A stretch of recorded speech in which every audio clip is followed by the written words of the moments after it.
Hi friends, কেমন আছো সবাই? আশা করি সবাই ভালো আছো। তো এটা একটা আমার বাড়ির আন্ডা নর। দেখো, তোমাদেরকে শখ করাই।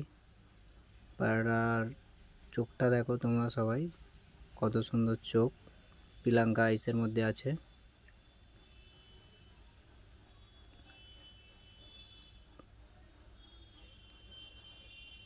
হেড শেপ চোখ আর ঠোঁটটা দেখে নেবে, ফুল সিরার মধ্যে। ডানাটা স্ক্র্যাচ করা ছিল, তো এখন ডানাটা দিয়েছি। ফেস অফ বিউটিটা দেখে নাও, কত সুন্দর লাগছে পায়রাটা। পায়রাটা প্রচুর ছটপটে, ধরে দেখাতেই দিচ্ছে না যে চোখটা ভালো করে শখ করাবো। তবুও একটু দেখে নিও ভালো করে। আর কেমন লাগছে পায়রাটা, ভালো হবে কি না এটা কমেন্ট করে জানিও ভিডিওতে।